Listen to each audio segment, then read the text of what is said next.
Autre passage du livre Gouvernants invisibles et sociétés secrètes de Serge Hutin, et nous sommes au chapitre intitulé L'ombre du Temple.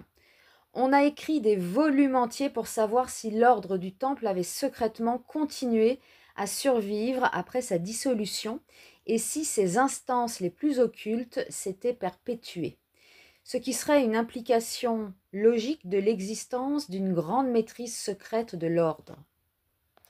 Commençons par écarter l'objection de principe qui consiste à nier toute survivance laïque du Temple, puisque l'ordre dissous par décision papale était dans ses buts, comme dans sa structure, un ordre monastique dont les membres prononçaient les 3 vœux monastiques. Les hommes qui aujourd'hui se réclament de l'ordre du Temple sont loin d'avoir une vie personnelle monastique. Beaucoup sont mariés, ils possèdent des biens. Il est facile de répondre à cette objection. La décision papale obtenue par Philippe le Bel entraînait la sécularisation de l'ordre du Temple, si bien que l'héritage traditionnel, les symboles et les rites initiatiques qui étaient les siens n'étaient plus assujettis à la conviction du régime monastique. De plus, les organisations, comme tout ce qui est humain, évoluent dans leur structure sous peine de se trouver coupées de leur temps et de devenir objets de musée, survivance folklorique. Ainsi, il existe encore de nos jours des ordres de chevalerie, héritiers en droite ligne des ordres du Moyen-Âge, mais ils n'ont plus pour fin de porter la guerre en Terre Sainte et l'on verrait mal leurs membres aujourd'hui se battre en armure sur un destrier. Cependant, le symbolisme de l'initiation chevaleresque et ses buts sont restés foncièrement les mêmes. Simplement, ils ont été transposés et appliqués de manière différente au fur et à mesure que les conditions de vie de l'idéal occidental ont changé. L'idéal chevaleresque demeure, même si ce n'est plus le temps des croisades. On peut donc supposer que le dessein secret templier d'établir un gouvernement idéal à l'échelle mondiale a lui aussi trouvé des héritiers. On retrouverait ce dessein dans le discours maçonnique prononcé au début du XVIIIe siècle par le chevalier Michel de Ramsay, disciple de Fénelon. Le monde entier, affirme-t-il, n'est qu'une grande république dont chaque nation est une famille et chaque particulier un enfant. Ce qui nous amènerait au problème d'une filiation secrète entre les Templiers et les frères de la Rose-Croix. Problème parallèle à celui des rapports entre les desseins secrets du Temple et les hauts grades maçonniques tels qu'ils se manifestent en France dans la seconde moitié du XVIIIe siècle. Ce qui nous mènerait à un problème dont nous nous occuperons dans le chapitre suivant, de savoir ce qu'il faut penser de cette thèse selon laquelle la Révolution française a pu vouloir venger, entre guillemets, le Temple et Jacques de Molay en détruisant le pouvoir temporel de la papauté et l'autorité royale, en faisant emprisonner, avant de le condamner à mort, le dernier des Capétiens dans la tour même du Temple qu'avait anéanti son ancêtre, Philippe le Bel. Dès avant la Révolution française, ne rencontre-t-on pas certaines affaires mystérieuses où l'on peut déceler l'influence de l'ombre du Temple, secrètement perpétuée sur l'histoire de France, ou plutôt des affaires à propos desquelles seraient intervenues des directives émanant d'une survivance occulte du véritable pouvoir qui avait été celui du cercle intérieur de l'ordre du Temple. Par exemple, il conviendrait de s'interroger sur les questions que pose la carrière météorique de Jeanne d'Arc.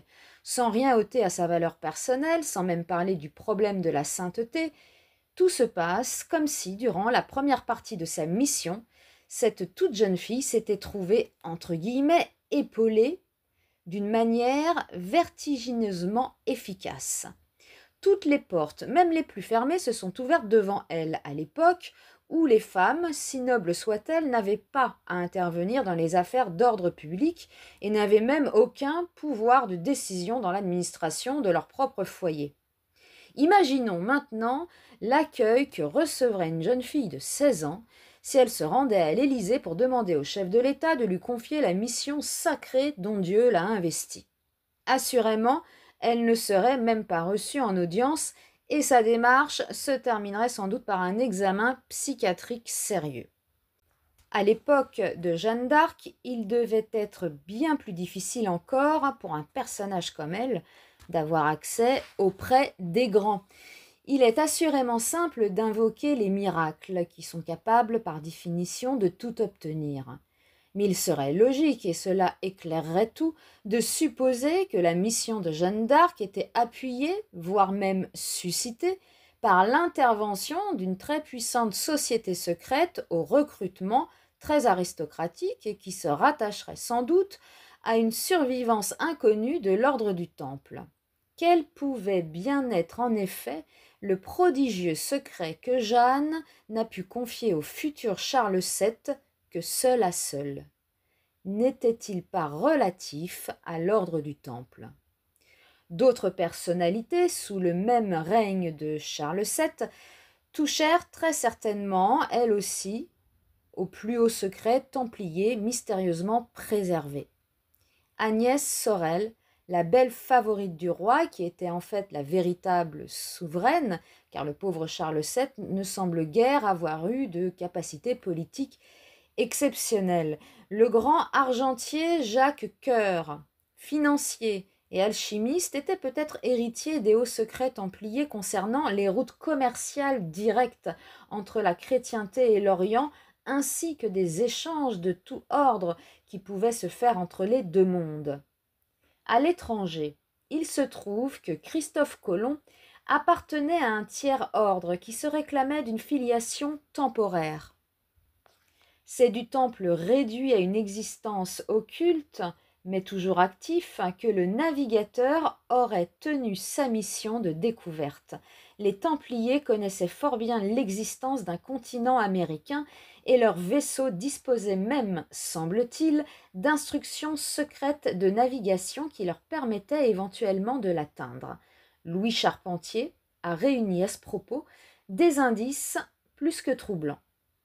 Revenons à la France du XVIIe siècle, si géniale et machiavélique qu'ait pu paraître et qu'a été le cardinal de Richelieu, il n'était cependant que l'émanation des gouvernants invisibles qui travaillaient à tout mettre en œuvre pour réaliser le grand dessein templier, l'unification de l'Europe sous la souveraineté de la France, considérée comme le véritable fer de lance du pouvoir templier secret.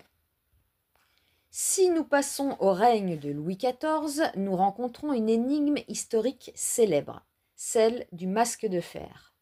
À l'évidence, les identifications du mystérieux prisonnier incarcéré successivement à la forteresse de Pignerol, à l'île Sainte-Marguerite et au château d'If, avec un simple agent secret ou un diplomate italien de médiocre importance, ne résistent pas à l'examen. De nos jours, les services secrets de tous les bords ne reculent pas devant une pure et simple liquidation pour éliminer un gêneur que les hautes protections ne couvriraient pas. Dès lors qu'on admet qu'il ne s'agit pas d'un personnage fort important et dont la disparition pourrait s'avérer dangereuse, on doit admettre aussi qu'au XVIIe siècle, le pouvoir devait éprouver encore beaucoup moins de scrupules à faire disparaître de la scène un comparse devenu gênant. D'autre part, quel besoin avait-on de masquer le prisonnier alors que le visage d'un comparse, même ayant exercé des fonctions diplomatiques, n'avait aucune chance d'émouvoir les simples gardiens des prisonniers d'État? Bien plus troublante, certes, est l'hypothèse qui identifie le masque de fer au surintendant Nicolas Fouquet. Là encore, une difficulté s'élève. Fouquet était très certainement un haut personnage, mais quel besoin avait-on de faire courir le bruit de sa mort si c'était faux? Pourquoi tant de précautions? Après tout, on connaît, avant Fouquet, d'autres cas de surintendants des finances tombés en disgrâce et qui furent emprisonnés ou même pendus, ainsi sous les Valois-Enguerrand de Marigny au gibet de Montfaucon. Ceux-là aussi avaient été très puissants et comptaient de très nombreux amis, ce qui n'avait pas empêché que ces amis ne les abandonnent, et aucune tentative n'avait été faite pour les sauver de leur triste sort une fois perdue la faveur royale. Pour notre part, nous pensons que la seule explication qui puisse résoudre réellement l'énigme du masque de fer, c'est, aussi fantastique qu'elle puisse sembler, celle qu'avança Voltaire et qui fut dramatiquement mise en scène par Alexandre Dumas père dans son roman et reprise par les adaptations qu'on en fit au cinéma. Le masque de fer, c'était le frère jumeau de Louis XIV, bien plus. C'est lui qui aurait dû régner sur le royaume, puisque né après Louis XIV, il devait légalement être considéré comme l'aîné.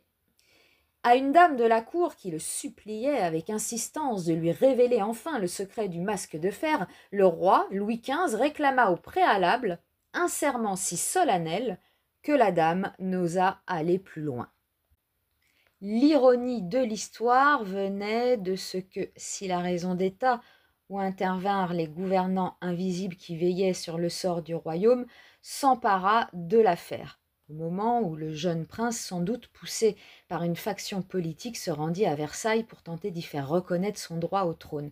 Toute l'affaire avait été purement et simplement déclenchée par le désarroi de la famille royale devant un cas gynécologique rare et un problème dynastique encore jamais vu. Le roi avait officiellement un héritier, salué par les salves de canon d'usage. Le bébé avait été solennellement présenté au peuple. Or, plusieurs heures après, ce qui peut arriver dans le cas d'une naissance de jumeaux, la reine fut prise de nouvelles douleurs et mit au monde un second garçon. Normalement, on aurait dû déclarer les premières proclamations nulles et non avenues, et présenter alors le vrai roi de France, c'est-à-dire le second enfant, légalement l'aîné. Par crainte de complications devant ce cas, prévu par les textes, mais qui ne s'était jamais produit en France, pas même au temps des Mérovingiens, on préféra cacher la naissance du second jumeau et le faire élever discrètement à la campagne. Le malheur voulut, car le jumeau royal se trouva dès lors voué à finir ses jours emprisonné et masqué, que le jeune prince, à l'approche de la 20e année, eut la révélation du secret de sa naissance et vint étourdiment à Versailles pour y réclamer sa place légitime. Il était évidemment impossible de lui donner satisfaction, même si Louis XIV avait eu l'inouïe générosité de céder son trône à son frère, Mazarin n'aurait sans doute pas manqué de faire jouer la raison d'État qui contraignait la royauté française à éviter tout incident susceptible de faire mettre en cause par le peuple la cohérence dynastique.